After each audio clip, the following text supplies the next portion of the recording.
You need to watch this if you crave chills down your spine. Welcome to Soul Studios. Here, true crime meets the unknown. Suspense lurks in every shadow, and supernatural forces whisper from the dark.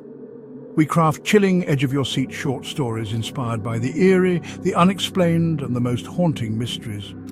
3 new stories drop every week, each one darker than the last. Are you ready to step inside? Subscribe now before the next story finds you.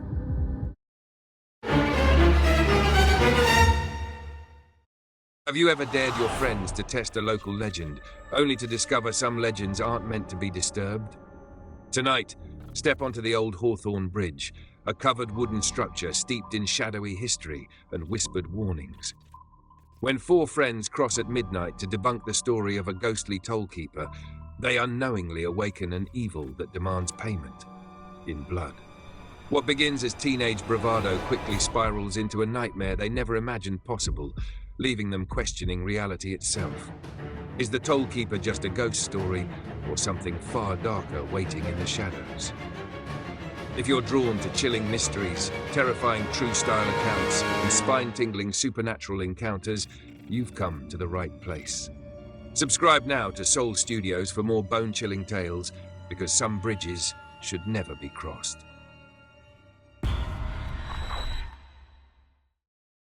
I cling to the inside wall of the old covered bridge, pressing my back against its damp wooden beams. My heart thunders against my ribcage,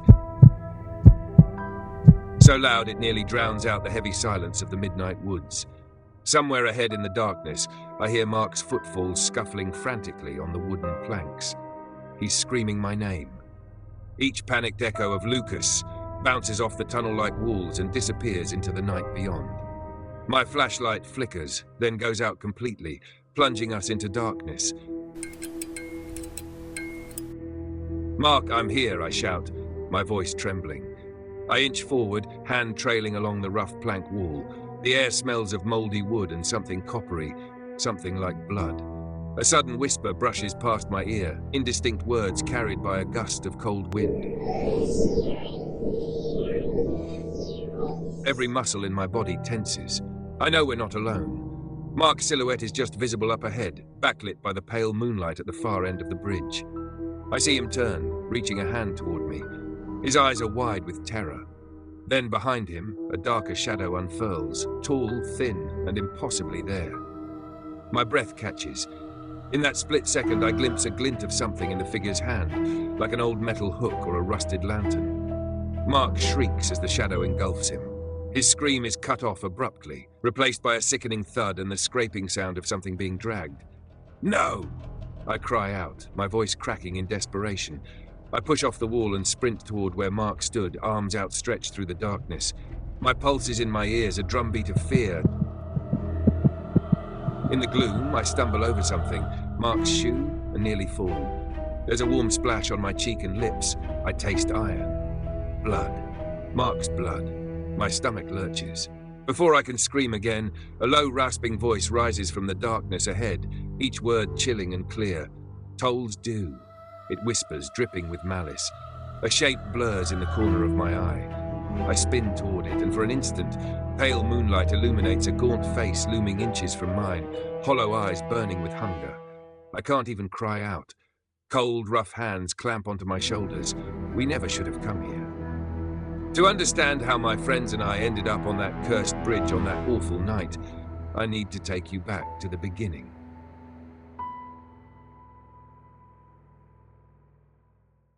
I grew up in a quiet, rural corner of Kentucky, the kind of place where ghost stories are as much a part of Friday nights as football games and fireflies.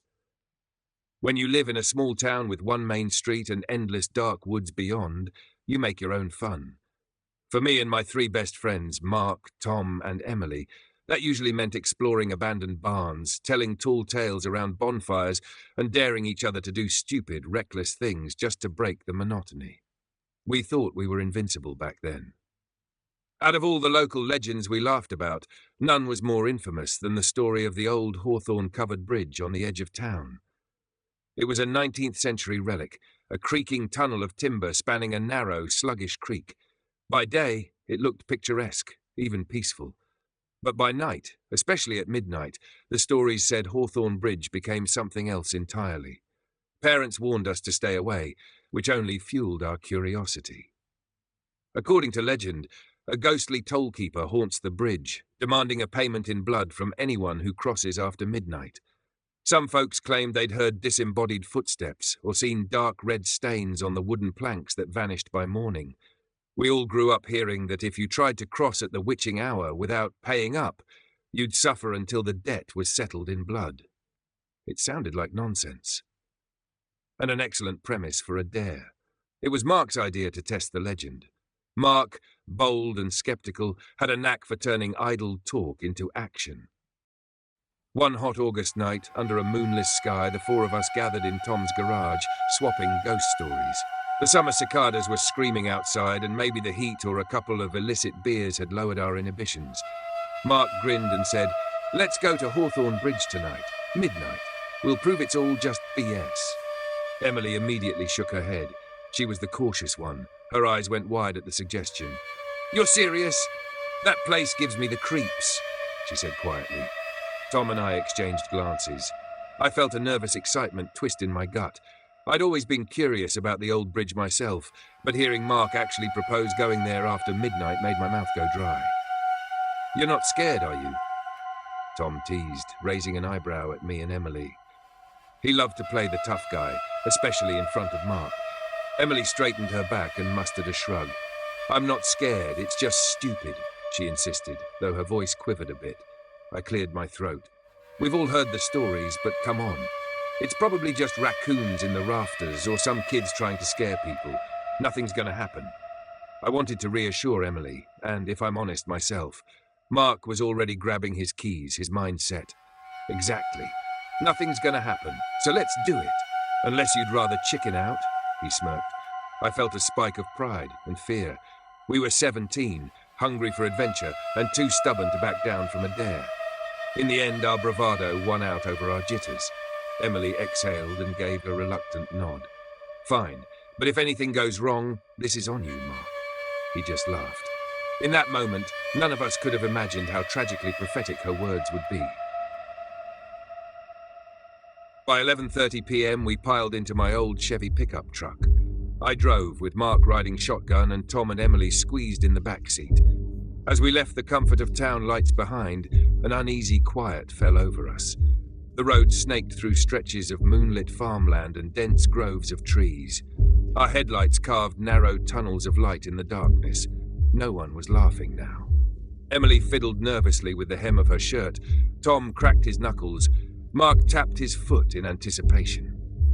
We finally turned onto the narrow gravel path leading down to Hawthorne Bridge, and my hands tightened on the wheel. A dilapidated wooden sign, nearly swallowed by weeds, marked the spot. I thought my eyes caught a dark stain on the sign's post as we passed, but it might have just been a shadow. We parked a short distance away, not wanting the engine noise to announce our arrival to any nearby houses or spirits. Stepping out of the truck, I was struck by how quiet the night had become. The chorus of crickets and frogs we'd heard on the drive fell eerily silent the moment we killed the engine. It was as if the whole forest was holding its breath.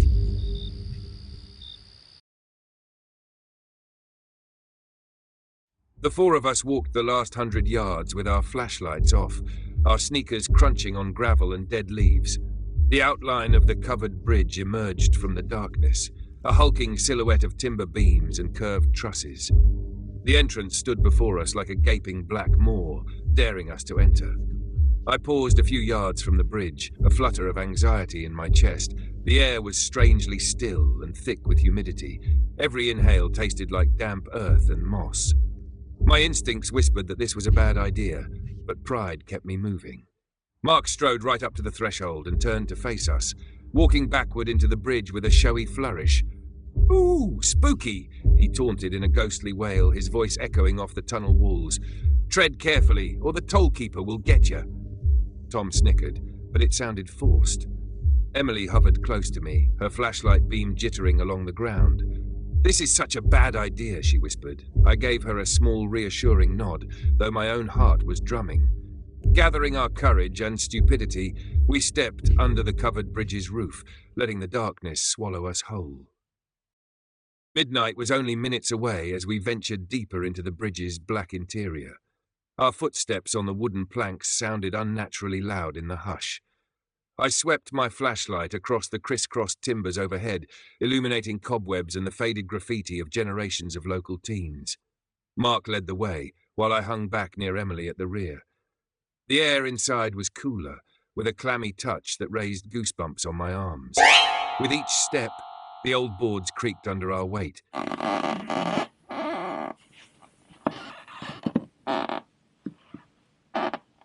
As if the bridge itself were whispering a warning.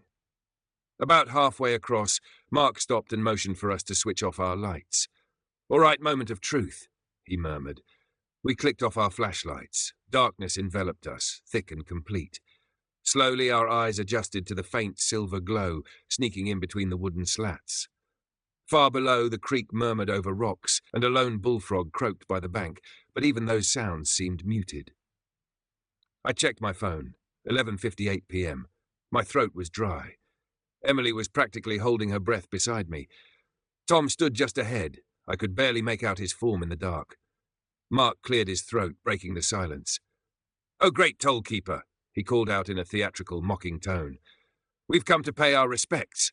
His voice echoed through the cavernous structure. We all flinched at how small and tremulous it sounded against the vast quiet. I half expected Tom to crack a joke, but even he stayed silent now. A nervous giggle escaped Emily, and she quickly stifled it. The tension was chewing at all of us. Suddenly, to cut through the thick silence, Tom decided to play a prank. He slammed his foot down on the boards with all his might. The entire bridge reverberated with the thunderous stomp. "Boom!" Tom shouted, trying to startle us. Emily yelped and clutched my arm. The explosive sound rolled through the darkness and then faded. Tom snickered. "Gotcha!" Mark chuckled under his breath, but it was a shaky laugh. I glared at Tom, my heart hammering from the surprise. "Real funny," I whispered harshly. Emily's trembling hand stayed wrapped around my forearm. The truth was, Tom's stunt had almost caused me to jump out of my skin too.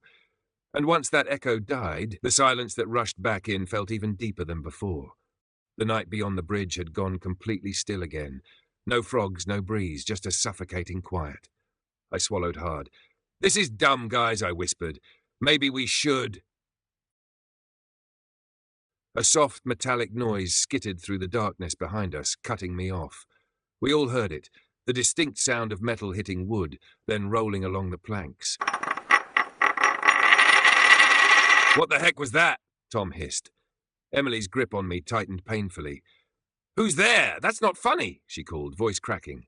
Mark whipped out his flashlight and flicked it on, aiming the beam back the way we'd come, toward the bridge entrance. The flashlight's cone of light caught a small round object on the floorboards. We watched, frozen, as it rolled to a slow stop against a raised nail head. It was a coin, a quarter, from the look of it. For a moment, none of us moved or said a word. It was as if the bridge were paying us now. Tom broke the spell. "Did one of you drop a quarter?" he whispered, eyes wide. Emily shook her head fervently. We edged cautiously toward the coin, our flashlights converging on it. Mark knelt down and picked it up with 2 fingers. "No way," he breathed. In the bluish beam, I could see the quarter was old, its surface tarnished black around the edges. Mark wiped a thumb over it, clearing away a layer of grime, and squinted at the date. 1901, he announced, voice barely above a whisper. A chill ran through me that had nothing to do with the night air. 1901. The coin looked as if it had been lying somewhere for 100 years. Until now. Emily took a step back. That can't be real," she stammered. She swung her flashlight upward, nervously scanning the rafters as if someone might be hiding in the beams tossing antique coins at us. But there was only emptiness above and the steady drip of water from the recent rain. We stared at each other, a quartet of wide eyes reflecting dim light. My mouth had gone completely dry. "Maybe it fell through the roof," I heard myself say, grasping for a rational explanation. Even as I said it, I knew how absurd it sounded. There were no gaps large enough for a coin to fall through, and why would a 1901 coin be up there? Emily's breathing was turning rapid and shallow. "This isn't funny," she whimpered. Please, can we go now? I nodded immediately. Yeah, we've seen enough. My voice was unsteady. Every instinct I had was screaming to get out. The oppressive feeling of being watched was overwhelming. Mark, however, forced a grin. Whether out of bravado or denial, he tried to play it cool. Looks like we did have to pay a toll after all, he joked weakly, holding up the quarter. A little late, though, about a century. Nobody laughed. I could see his hand trembling ever so slightly as he examined the coin. He pocketed it with a shrug. Might as well keep it. Souvenir, right? Mark, just leave it, I said through clenched teeth, a surge of panic making my voice harsher than I intended. Something about that coin felt wrong, like it didn't want to be taken. Mark just shook his head. It's just a coin, Lucas, he muttered, already stepping away. No one protested further. We were done tempting fate. Moving as a group, we hurried toward the open end of the bridge, our flashlights cutting wobbling tunnels in the dark. I kept glancing over my shoulder, every hair on my neck standing on end. The darkness behind us felt heavier, as if something massed there, watching us leave. As we emerged under the open sky, I exhaled a breath I didn't realize I'd been holding. We made a beeline for the truck. Before climbing in, I paused and allowed myself one last look back at Hawthorne Bridge. Its wooden entrance yawned in the moonlight, innocent and still. For just a second, I thought I saw a figure standing inside, a tall outline deep within the shadows. I blinked, and it was gone. Only darkness remained. Lucas? Emily's voice was small as she hovered by the passenger door, waiting. Do you see something? I tore my eyes away from the bridge's mouth. No, I lied quietly. Nothing. With that, we all piled into the truck, eager to return to the world of streetlights and people and sanity. As I started the engine, Mark was already talking a mile a minute, nervously boasting that we had proved the legend wrong by coming out alive. Tom chimed in with forced laughter. Emily sat in silence, hunched in the back seat, eyes fixed on the receding silhouette of the bridge, until it disappeared behind the trees. I caught her gaze in the rearview mirror and tried to offer a comforting smile. My knuckles were bone white on the steering wheel. We left Hawthorne Bridge in the rearview that night, thinking the worst was behind us. We had no way of knowing that our ordeal was only just beginning.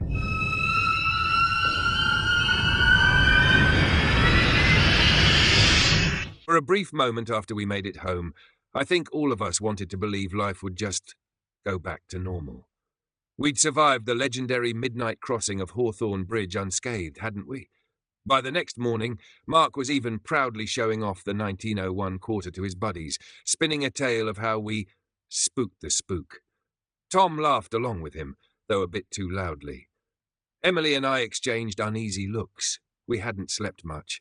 In the light of day, with school and familiar routines to distract us, it was easy to pretend nothing had happened. We agreed to keep the more unsettling details of the night to ourselves, and only brag about the dare in broad strokes. Deep down, though, I felt a gnawing pit of dread that I couldn't shrug off. That dread proved well-founded. The very next evening, the first strange injury occurred. Tom was driving home from his part-time job at the gas station around 9 p.m. along a lonely stretch of country road. Later, he told me what he remembered in a shaken whisper. As he passed the old Miller farm, a figure suddenly appeared in his headlights, a tall, thin man standing in the middle of the road.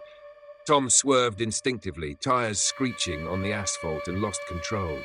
The truck veered off into a ditch and slammed into a fence. He blacked out on impact. When Tom came to, moments later, he was slumped over the wheel with a gash on his forehead, spilling blood into his eyes. Dazed, he crawled out of the wrecked truck, calling into the darkness for the person he thought he'd hit. But the road was empty. No sign of a pedestrian, no body, nothing. Only the soft rustle of cornfields in the night breeze. Tom insisted to me, eyes wide and unblinking, that just before he crashed, he caught a glimpse of the figure in his headlights.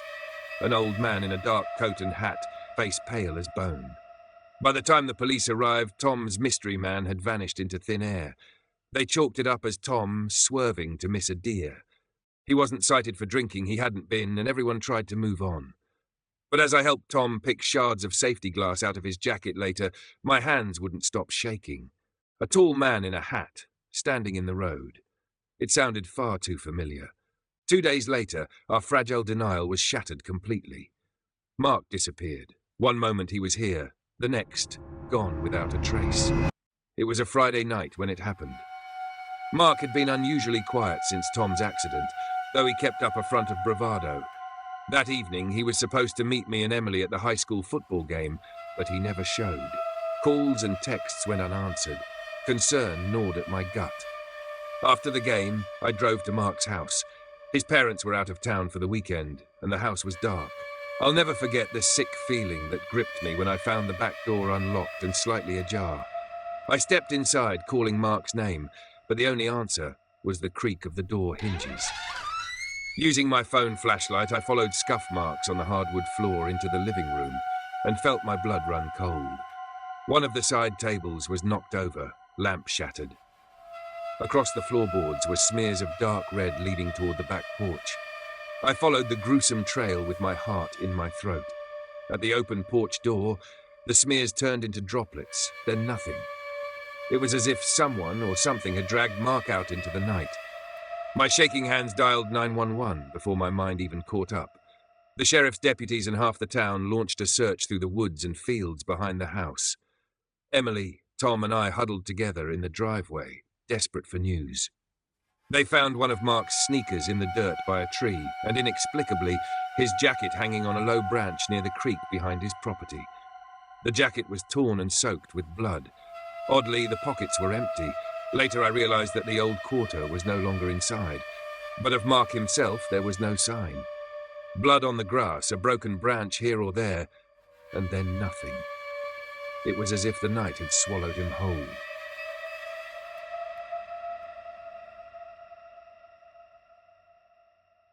Emily was inconsolable after Mark vanished. She clung to me, sobbing that we had angered something on that bridge. I didn't have the heart or the will to argue. I felt it too, that creeping certainty that an unfathomable entity was exacting revenge on us. Tom, who survived his crash with a concussion and 20 stitches, sat pale and silent, flinching at every mention of Mark's name. In a low moment, he confessed to me that since the accident, he'd occasionally spotted a figure at night standing at the end of his driveway or down the street, a tall man in a brimmed hat, watching him. Each time, the figure vanished when he blinked or tried to focus on it. Hearing that admission made my skin crawl. I had not seen the tollkeeper since the bridge, but I could feel him everywhere. In every mirror's reflection that didn't look quite right, in every unexplained chill that crept through my house after midnight, I felt watched. None of us were sleeping. Our dreams, when they came, were plagued with nightmares of the bridge. I saw Mark in my dreams on that bridge, reaching out to me from the darkness. Emily dreamed of a bloody quarter spinning on a wooden floor. Tom said he'd jerked awake more than once to the sound of knocking on his bedroom window, only to find no one there. We were falling apart, and we couldn't tell a soul why. Who would ever believe us? After Mark's disappearance, Emily flat out refused to be alone. I couldn't blame her. My parents agreed to let her stay over at my house for a few nights, given everything that was happening. I think everyone assumed some psycho was targeting us. After all, how else do you explain what was happening? The authorities certainly didn't buy ghost as an answer. The sheriff had quietly begun questioning known local creeps and ex-cons, looking for a flesh-and-blood culprit. But I knew better. We knew better. And we knew deep down that it wasn't over. I felt a responsibility to protect Emily and Tom now, a desperate need to keep whatever it was from taking anyone else. Guilt gnawed at me incessantly. I was the one who drove us to the bridge, who went along with Mark's stupid dare. I should have put a stop to it. Every time I closed my eyes, I saw the coin rolling toward us, heard that dreadful whisper. We never should have gone. 2 nights after Mark vanished, I jolted awake sometime after midnight to the sound of Emily screaming. I leapt out of bed, heart in my throat, and sprinted down the hall to the living room where she'd been sleeping on the couch. The couch was empty, the blankets tossed aside.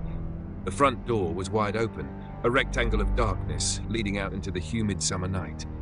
Panic punched the air from my lungs. "Emily!" I shouted, my voice cracking as I flipped on the porch light and bolted outside. The yard was empty, lit in an eerie yellow glow. Somewhere in the distance, a dog was barking hysterically. I saw no sign of her. "Emily!" I screamed her name into the silent stillness, spinning in my yard, unsure which way to run. Then, just as I stepped off the porch, I heard it, a faint whisper, from somewhere near the line of trees at the edge of our yard. "Lucas." The voice was dry and papery, barely more than a breath, but I recognized the rasp instantly. A wave of cold dread rolled over me. My legs felt rooted to the spot. I should have run toward the sound. I should have charged into those woods to save my friend. But in that moment, I was a terrified 14-year-old boy again, certain that the boogeyman was about to reach out from under the bed. I fumbled back inside and grabbed the largest kitchen knife I could find, then charged toward the trees, flashlight and blade shaking in my hands. For hours I had scoured the edge of the woods in the dark, yelling her name with increasing despair. By the time the sky lightened from black to deep blue, I was sobbing, convinced she was gone like Mark. But then, on a hunch, I doubled back to a thick clump of cedar trees not far from our porch. Something pale caught my eye among the gnarled roots. It was Emily's hand. She was lying in a heap at the base of a tree, as if gently placed there. I thought for one horrifying moment that she was dead. Her skin was so colourless it looked bluish. But as I fell to my knees beside her, I heard a soft, wet gasp from her lips. She was alive. A deep gash slashed across Emily's neck and shoulder, soaking her nightshirt with blood. The wound was weirdly clean, as though made by a single sharp swipe of something like a straight razor. She was unconscious, barely breathing. I screamed for my parents, and we rushed her to the hospital. The doctors were baffled. They speculated she might have been attacked by a wild animal, though no animal they knew would cut so cleanly. She'd lost a dangerous amount of blood and remained unconscious for a day. When Emily finally woke, she had no memory of why she left the house. The last thing she recalled was hearing a knocking at the front door and thinking it was me. Then a figure looming over the couch, a tall man with a hat. After that, she said, everything went black until she opened her eyes in the hospital. She wept as she recounted this, and I held her hand, my heart shattering. The tollkeeper had nearly claimed her too. He was collecting his toll in blood, one by one. By then, Tom had shut himself away. He wouldn't talk to me on the phone, and his parents said he wasn't eating or sleeping much. The fear was consuming us all from the inside. I realized in anguish that this entity wasn't going to stop until it had all of us. It had taken Mark. It had come for Emily and left her a broken shell of herself. It had tried to kill Tom by engineering that crash, and I was still out there, a loose end who had crossed without paying. The tollkeeper wanted full payment, and I feared that meant our lives. Desperate for answers, I threw myself into researching Hawkins County's morbid history. While Emily recovered in the hospital and Tom hid in his room, I spent every free hour at the musty local library and county archives.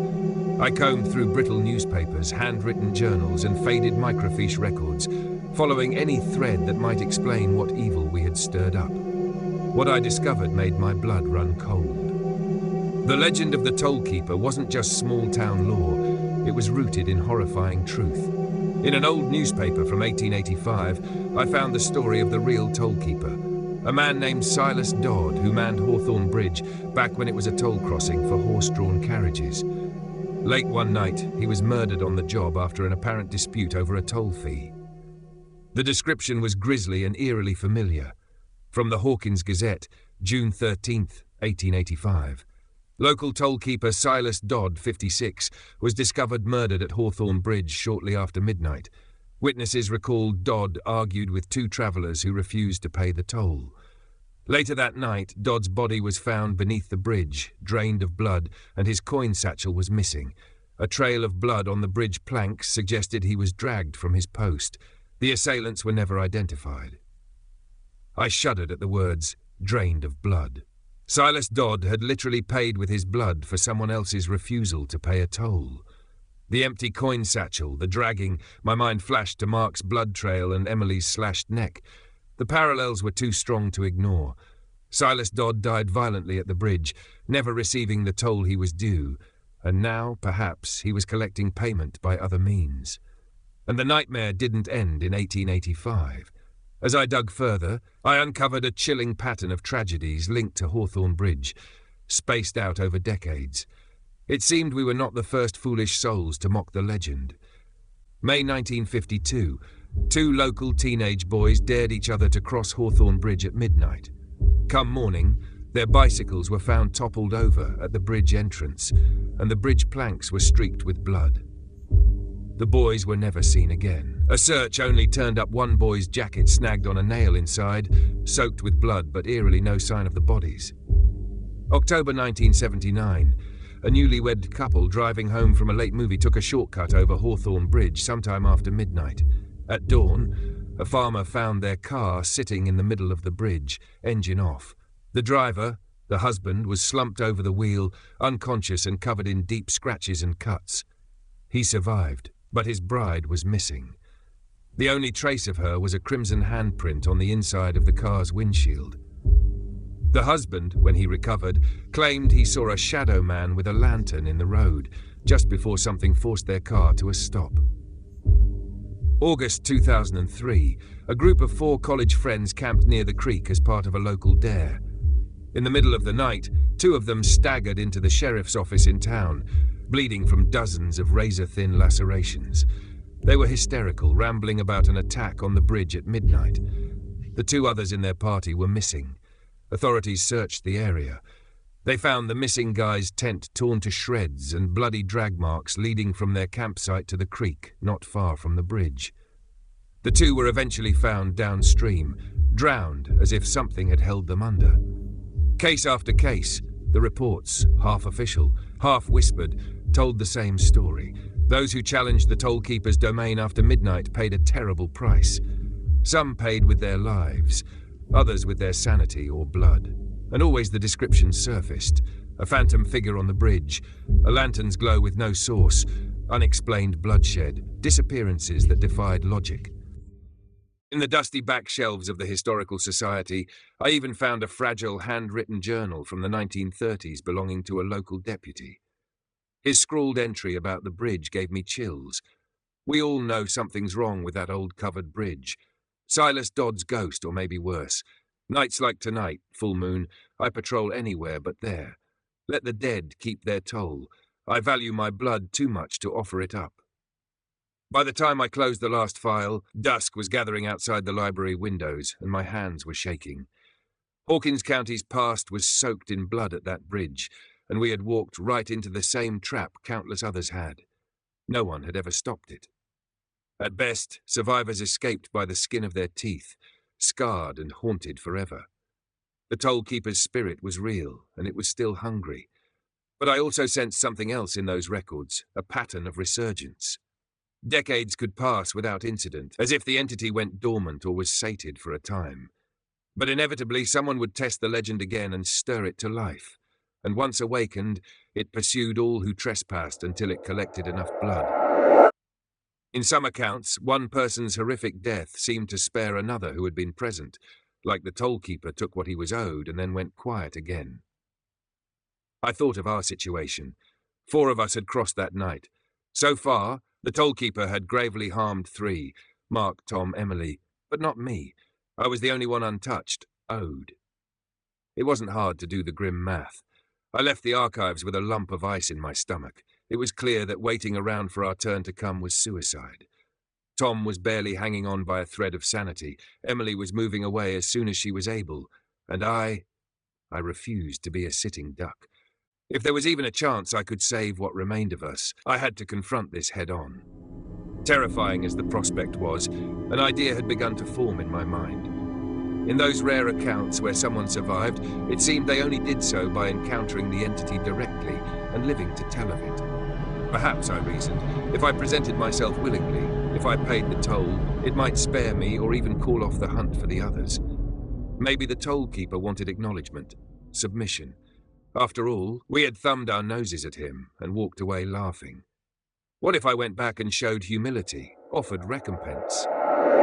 It was a long shot, a desperate gamble, but it was all I had. So that night, I gathered what nerve I had left. I packed a flashlight, a pocket knife, and a first aid kit. I wasn't sure what I expected to do with any of it.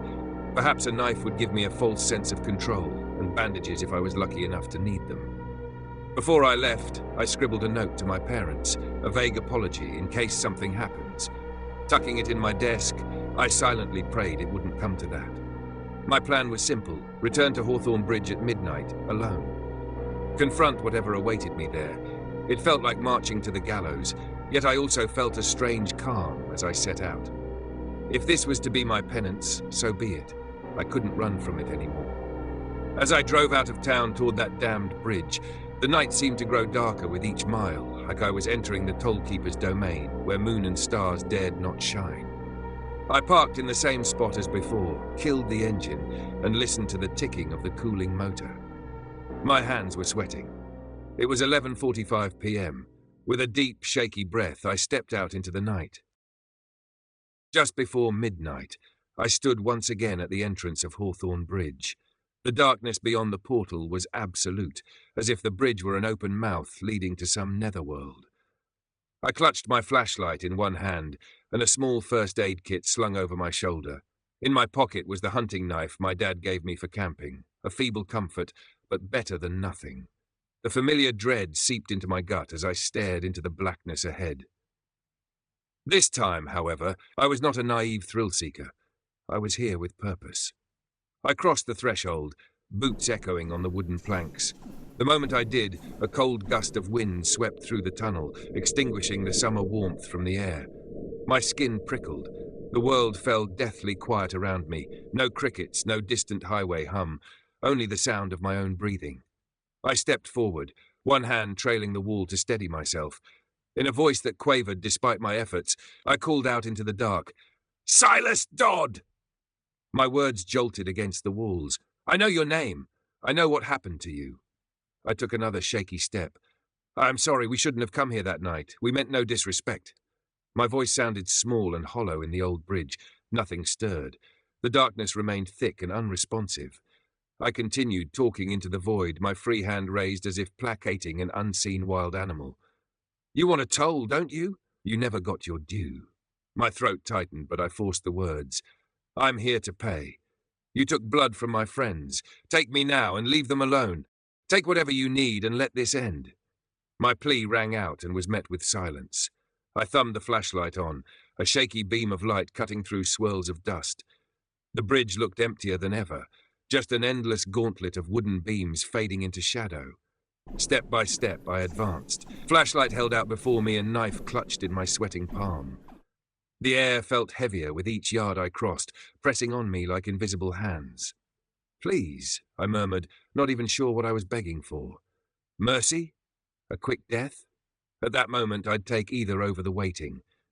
About midway, my light fell upon something on the floor ahead, a crumpled shape near the center of the span. My breath hitched. It looked like a body. I inched closer, heart pounding so hard it felt like it might burst. The beam illuminated denim, a shoe, a shock of familiar brown hair. Mark. I was at his side in an instant, dropping to my knees. "Mark? Oh God, Mark!" He was lying on his side, motionless. The wooden planks beneath him were slick with blood. My hands shook as I turned him gently onto his back. He was alive, eyes half-lidded, breathing shallowly, but he was in bad shape. A deep crimson stain spread across his shirt from a wound in his shoulder or neck. It was hard to tell in the dim light. His face was deathly pale, lips tinged blue. "Mark, it's me. It's Lucas," I whispered, tears blurring my vision. His eyes rolled vaguely in my direction. A weak groan escaped his throat, my name, or maybe just a cry of pain. I hastily shrugged off my kit and yanked out a roll of gauze, pressing a wad of it to the worst of the bleeding on his neck. "You're okay. I've got you. You're going to be okay," I babbled, choking on a sob. He was so cold. How long had he been left like this? Rage and guilt surged through me. He must have been taken here for days, used as bait or simply toyed with by that fiend. As I fumbled to staunch Mark's bleeding, a soft creak echoed from the darkness at the far end of the bridge. I froze, my blood turning to ice. Footsteps. Slow, deliberate footfalls on hollow wood. I lifted my flashlight beam and aimed it down the length of the bridge toward the sound. "Who's there?" I shouted, voice cracking. The footsteps halted. In the stark cone of light, motes of dust danced, but nothing else moved. I panted, adrenaline screaming at me to run, fight, something. And then, from out of the darkness he emerged. A tall figure stepped into view about 20 feet away. He wore a long, old-fashioned coat, tattered and dripping with dark rivulets of water. No, not water, blood. A broad-brimmed hat shadowed most of his face. In one skeletal hand he held a lantern that glowed with a dim, sickly reddish light. The tollkeeper's ghost stood between us and the way out. My flashlight flickered as if the very batteries were afraid. In its faltering beam I could make out Dodd's features under the hat. His face was gaunt, skin stretched thin over sharp cheekbones, pockmarked and grey. His eyes were twin points of dull light sunk deep in black sockets. There was a jagged wound slashed across his throat, the edges of it glistening wet. My stomach churned when I realized no blood dripped from that gash. It was as if he had none left to bleed. His lips twisted into something resembling a grin, showing teeth that were impossibly long and stained rust red. "Please," I begged, rising slowly with my hands open, positioning myself protectively in front of Mark's prone body. "He's hurt. Let me take him. Take me instead." My voice quivered, tears streaming down my face. The tall phantom cocked its head as if considering. Then it took one lurching step forward, and another. With each step, the lantern in its hand flared a little brighter, the red glow illuminating spattered blood on the floor in its wake. A rancid smell hit me, like old meat left in the sun. I brandished the knife with one hand, though I knew how useless it would be. My other hand fished in my pocket and pulled out a handful of coins, quarters from my wallet. In a panic, I flung them down at the spirit's feet, where they bounced and clattered across the planks. "There, paid in full," I shouted hysterically. The quarters jingled to a stop. The figure didn't even glance at them. Instead, a sound emanated from under that hat, a grating, dry chuckle. In a flash, the tollkeeper lunged. His form blurred, impossibly fast. I felt a bone-chilling hand clamp around my throat and lift me off the ground like I was a child. My feet dangled as I kicked, the knife dropping from my grip, clattering to the floor. The ghost's face was inches from mine now, and I saw those eyes up close, two milky orbs swirling with hatred. The stench of rot wafted from him. I clawed at the icy vice on my neck, gagging, vision peppering with black spots. Behind the ghost, Mark had stirred at the commotion. He raised his head weakly and let out a delirious moan. The lantern's hellish glow reflected in Mark's terrified eyes as he saw what held me. With a terrible rasping voice more like a gust of winter wind through dead trees than a man, the tollkeeper spoke, "Toll's due." Each word rattled with malignant glee. Without warning, the spirit hurled me sideways. I flew through the air and smashed against the bridge's interior wall. The impact exploded stars across my vision. I crumpled to the floor, gasping like a fish. Pain screamed from what felt like cracked ribs, but adrenaline pushed me past it. I lifted my head just in time to see the phantom turn its attention to Mark. Mark was trying to crawl away, whimpering in terror, but he was too weak. The lantern's glow intensified, casting grotesque shadows as the tollkeeper reached down and effortlessly hoisted Mark upward by the front of his shirt. "No, don't touch him," I croaked, scrambling to my feet. My chest screamed in pain, but I ignored it. I had no weapon, only my flashlight. In desperation, I snatched it up from where it lay and lunged at the ghost's back, swinging with all my might. The metal flashlight passed straight through the spectre's form, as if through smoke, and slammed uselessly into a wooden beam. I nearly fell through the phantom's semi-transparent body from my own momentum. It was like striking fog. A cold laugh reverberated as the figure blurred and solidified a few feet away, still holding Mark. My friend's head lolled in the tollkeeper's grasp. He was barely conscious, mumbling pleas. The ghost's free hand shot out and seized a fistful of Mark's hair, yanking his head to the side to expose the neck. I knew what was coming, and I lost all reason. With a roar, I hurled the flashlight itself directly at the lantern. In a stroke of blind luck or providence, the heavy flashlight smashed into the lantern's glass. There was an explosive pop, and the lantern's red flame guttered out, plunging the bridge into near darkness. The tollkeeper recoiled, dropping Mark to the floor. A banshee-like shriek erupted from him, a sound so loud and layered with agony that I slapped my hands over my ears. The phantom staggered backward, flickering like a bad projection. In the sudden dark, I could barely see Mark crumpled on the floor between us. Without hesitating, I rushed forward, grabbed Mark under the arms, and dragged him with all my strength toward the entrance. He was half unconscious and slick with blood, but adrenaline lent me power. "Hold on, I've got you. Just hold on," I panted, tears streaming. Behind us, the shrieking died down. I risked a glance over my shoulder. The tollkeeper's form was no longer at the center of the bridge. For a heartbeat, I thought maybe destroying the lantern had banished him.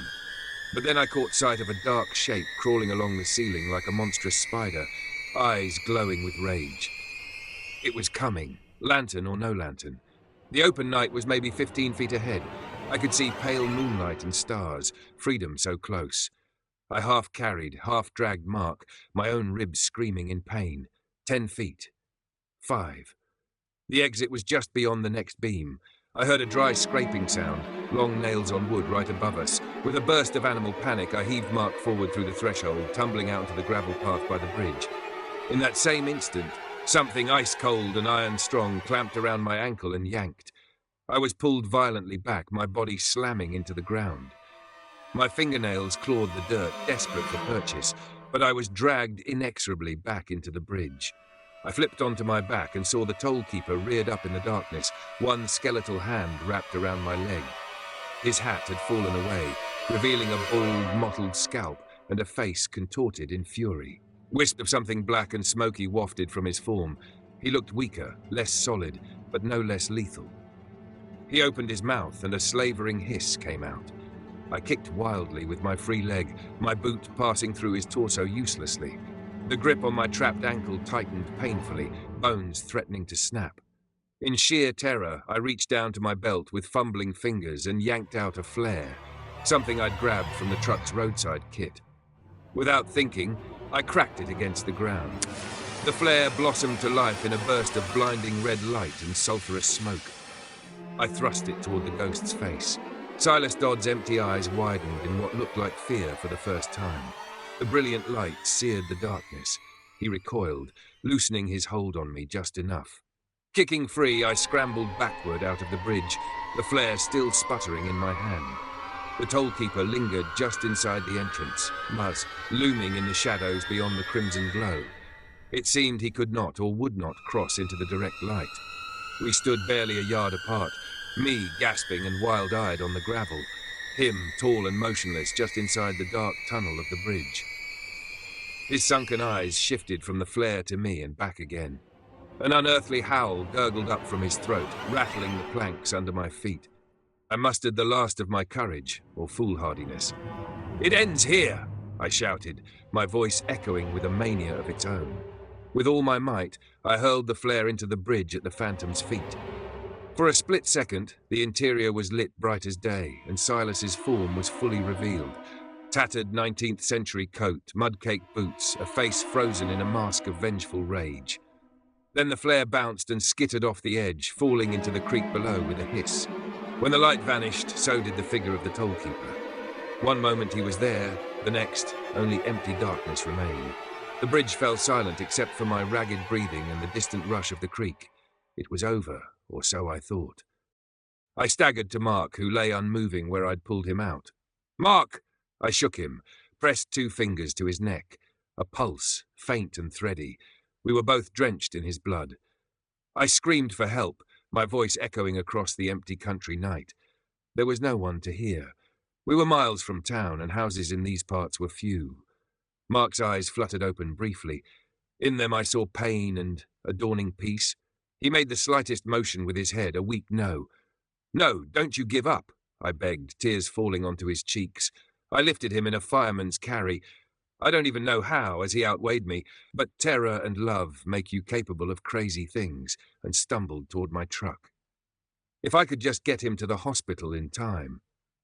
Suddenly a crack like thunder split the quiet. I whipped my head around in time to see one of the support beams of the bridge splintering as if under tremendous weight. With a groan of ancient wood, the entire structure of Hawthorne Bridge began to shudder. It was collapsing. Whether weakened by the flare's fire or the tollkeeper's wrath, I didn't know, but I wasn't sticking around to find out.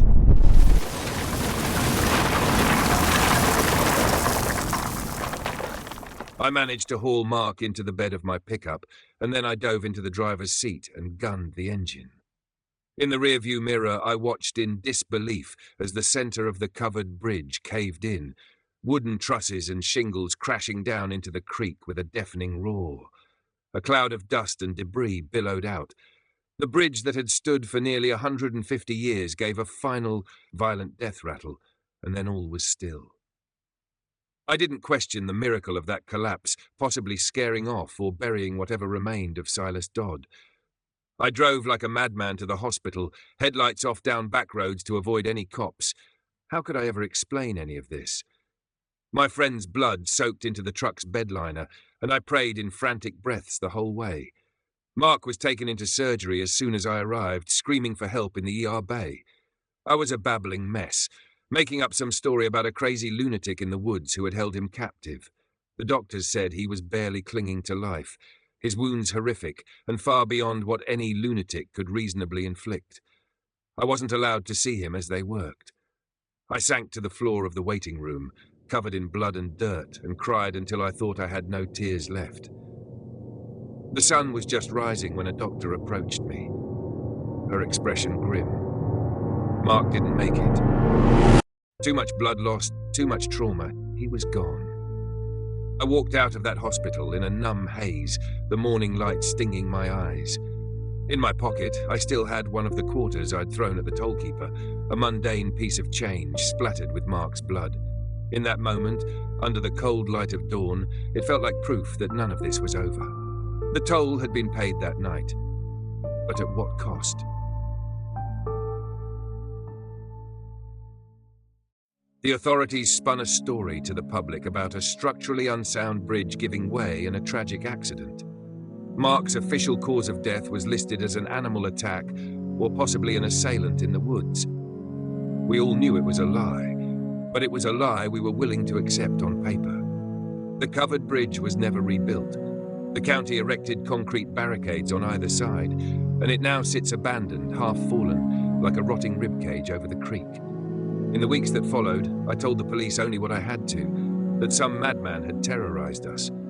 It was easier for everyone to digest than the truth.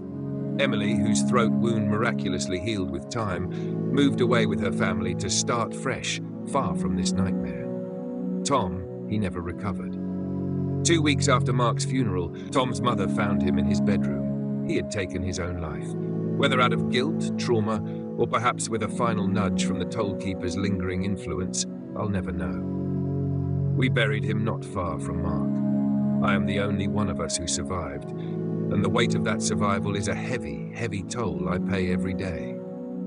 I visit Mark's and Tom's graves often, and sometimes I drive by the new house in another state where Emily lives, just to check from a distance that she's okay. We don't really speak. What happened bonded us, but it also broke us in ways that can't be mended. There are nights when I awaken in a cold sweat, convinced I'm still on that bridge, convinced I'll open my eyes and see that gaunt face inches from mine. I doubt I'll ever have a peaceful night's sleep again. I carry physical scars too, a faint handprint bruise permanently etched around my ankle, and 3 long, thin scars on my neck that doctors can't explain. I woke up with them after a particularly bad nightmare about Silas. I tell people they're from barbed wire on the farm, but I know the truth. As time has passed, I've tried to convince myself that maybe, with the bridge destroyed and a final toll taken in blood, the cycle might be broken. Maybe Silas Dodd can finally rest. But on my darker days, I'm less optimistic.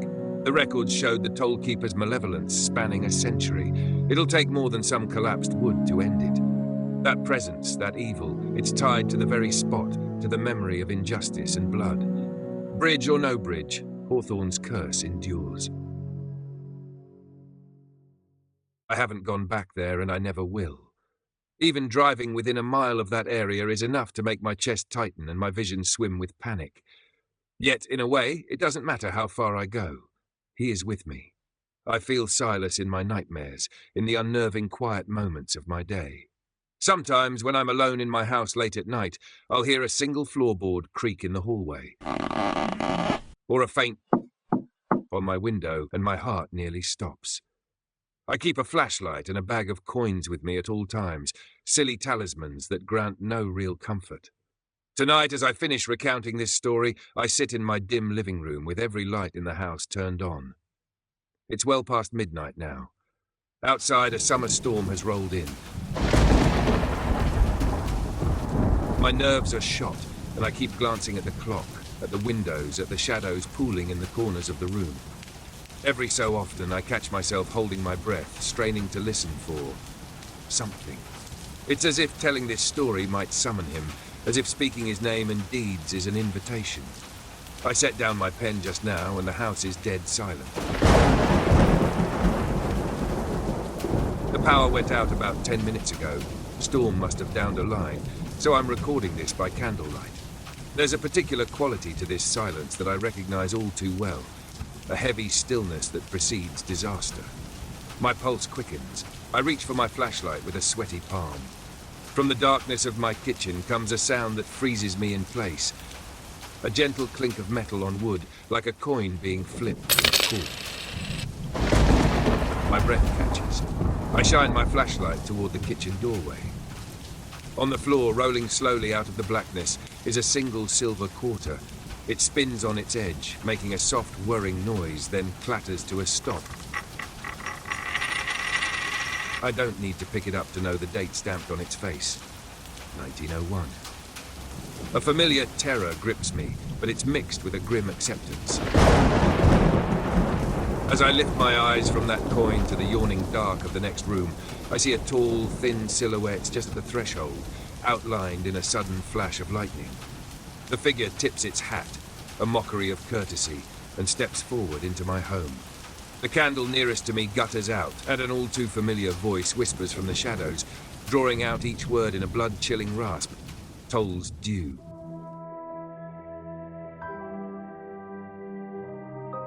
The story of Hawthorne Bridge isn't over. The tollkeeper is still out there, waiting in the darkness, and he's come to collect the final toll. Thank you for listening to my harrowing account of the Hawthorne Bridge. Remember, some legends aren't campfire stories. They're debts waiting to be collected in the dark. Keep your windows locked and your coins counted, because you never know when the tollkeeper might come calling. The Toll Bridge. Every crossing has a price.